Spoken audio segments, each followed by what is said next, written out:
matin, nous allons faire la chirurgie de remodélage du crâne chez un nourrisson de 9 mois, donc qui présente un problème de craniosténose.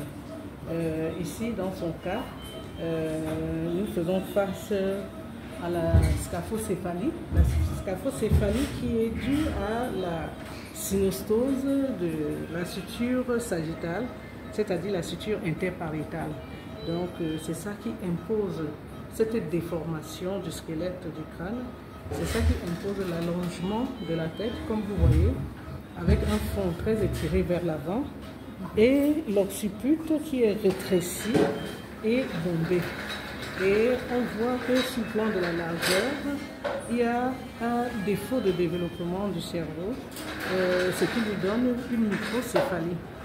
Par ailleurs, nous remarquons qu'au niveau du front, on a une dépression bilatérale des parties inférieures du front qui donne une malformation triangulaire et qui nous fait évoquer aussi la trigonocéphalie. Trigonocéphalie suite à la synostose de la suture métopique.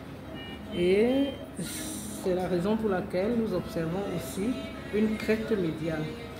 Donc la chirurgie va consister donc à ouvrir, dénuder le crâne et ouvrir les différentes sutures qui se sont prématurément fermées ou bien qui se sont fermées très tôt, empêchant ainsi le développement du cerveau. Et la conséquence aujourd'hui, c'est que l'enfant grandit avec une boîte crânienne très petite, le cerveau qui ne peut pas se développer et la conséquence, c'est le retard mental, un gros retard mental important, le retard d'acquisition des gestes simples. Cet enfant ne sait pas s'asseoir à 9 mois, l'enfant ne parle pas, l'enfant ne tient pas debout, l'enfant ne tient même pas sa tête. Donc, une chirurgie est fortement recommandée ici. En réalité, c'est une chirurgie qui devrait se faire entre 4 et 6 mois. Mais bon, le plus important aussi, c'est de ne pas dépasser la première année.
Le remodélage de ce crâne dont le squelette est mal formé, nous avons procédé donc à l'ouverture bipariétale en parallèle, avec des traversées d'ouverture horizontale en forme de H. Nous avons choisi d'étendre l'ouverture vers les lobes temporaux pour justement maximiser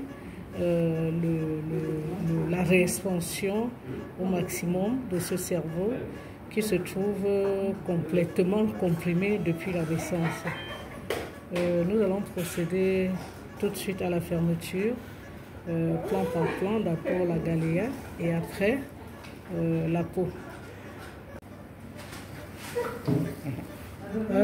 Nous sommes en train de rapprocher les berges de la galéa que nous avons ouvert pour faire face à la réparation de l'os. Fermeture de la galéa est faite, seulement les berges ne se touchent pas, le rapprochement n'est pas complet à cause de la réexpansion du cerveau après l'ouverture, le remodélage du crâne. Donc ça c'est un signe positif de bonne évolution post-chirurgicale immédiate.